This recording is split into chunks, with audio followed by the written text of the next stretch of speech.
औज़ुबिल्लाहि बिस्मिल्लाहिर्रहमानिर्रहीम अस्सलाम वालेकुम वरहमतुल्लाहि वबरकातुहू। Welcome back to our next lecture. आज के हमारे लेक्चर में हम देखेंगे कंडीशनल ऑपरेटर्स के बारे में। इससे पहले हमने इफ एल्स स्टेटमेंट्स को कम्प्लीटली देखा और उसको समझा। आज हम एक नई चीज़ पढ़ रहे हैं, कंडीशनल ऑपरेटर्स, यानी ये टर्नरी ऑपरेटर्स है। ये 3 ऑपरेंड्स लेता है और उसके ऊपर काम परफॉर्म करता है। ठीक है, इसको समझने के लिए हम पहले सिंपल इफ एल्स का कोई एग्जांपल ले लेते हैं। इसका फ़ायदा यह है कि इफ एल्स में जो भी चीज़ें हम लिखते थे उसको ये कम से कम लाइन में सोल्व करके दे देता है। ठीक है ना, मतलब इफ एल्स में जो लिखता है वो ज़्यादा लाइन लेंगे और टर्नरी ऑपरेटर्स की मदद से अगर वही प्रॉब्लम आप इसकी मदद से करेंगे तो कम से कम लाइन में ये सॉल्व हो जाएगा। ठीक है, तो इसके लिए मैं सबसे पहले इफ एल्स के कोई एग्जांपल ले लेता हूँ। सपोज मेरे पास 2 नंबर है, num1 या मैं ए बी लिख लेता हूँ। ठीक है, A is equal to 4, B is equal to 6 और एक वेरिएबल है मेरे पास मैक्स के नाम से। हमारा काम ये होगा कि हमने इन दोनों में से मैक्सिमम फाइंड करना है। तो मैं इफ एल्स के केस में अगर लिख लूँ तो मुझे क्या करना पड़ेगा, इफ लगाया, फिर आया जी क्या ए ग्रेटर देन बी है, अगर है तो मैक्सिमम में क्या आएंगे, मैक्सिमम इज इक्वल टू ए। अगर ऐसा नहीं है, A is greater than B नहीं है, तो एल्स के केस में क्या होंगे, मैक्सिमम में आएंगे बी। ठीक है, तो इधर हमने 1 2 3 4 लाइन तकरीबन लिख लिया। अब इस केस में हमें क्या होंगे, 3 एक्सप्रेशंस हमारे पास होंगे, या 4 हो सकते हैं, 5 हो सकते हैं, 6 हो सकते हैं, 7 हो सकते हैं। बेसिकली जो है ना, बेसिक जो हम देख ले जनरल सिंटैक्स, तो पहले इधर एक्सप्रेशन 1, इसकी जगह पे कंडीशन आएगा।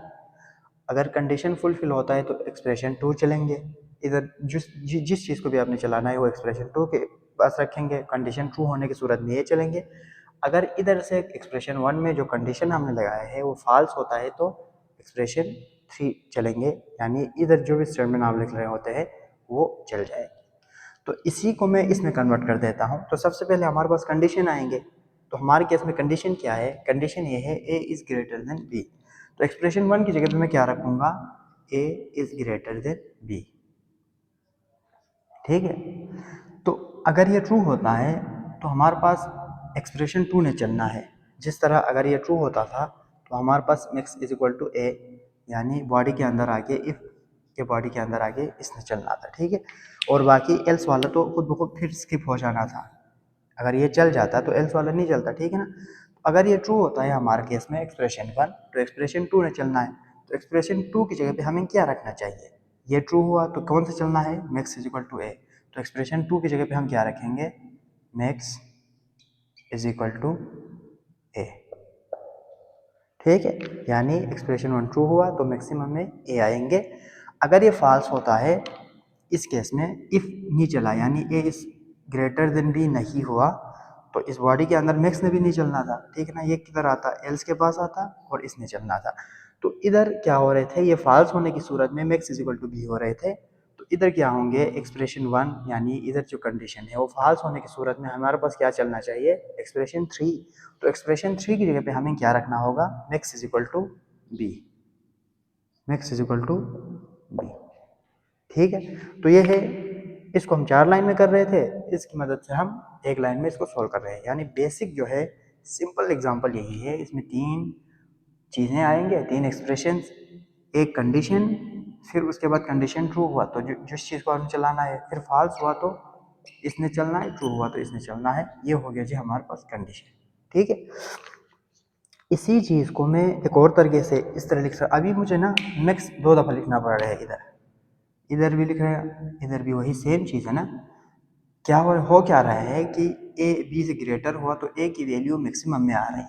ठीक है, ए ग्रेटर देन बी नहीं हुआ तो बी की वैल्यू मैक्सिमम में आ रही है। तो इसको मैं इस तरह से भी लिख सकता हूँ कि मैक्सिमम इधर लिखा इज इक्वल टू, अगर ए इज ग्रेटर देन बी होता है तो मेरे पास इधर सिर्फ ए बचेंगे, बाकी बी स्किप होगा खुद ब खुद। ठीक है ना, ए इज ग्रेटर देन बी हुआ तो ए बच गया। ठीक है ना, बी स्किप हो गया तो ए किधर आएंगे, सिंपली इधर असाइन हो रहा है क्योंकि इसने पूरे एवेलुएट हुआ ना पहले। A is greater than B check किया, ठीक है, ट्रू आ गया, फिर क्वेश्चन मार्क ए ने चला, बी स्किप हो गया, तो ये एक्सप्रेशन पूरा पूरा एवेलुएट हो गया, हमारे पास क्या बचा, ए बचा। ठीक है ना, तो ए क्या होगा, हम असाइन कर रहे हैं मैक्स को तो ए की वैल्यू इसमें आ जाएगी।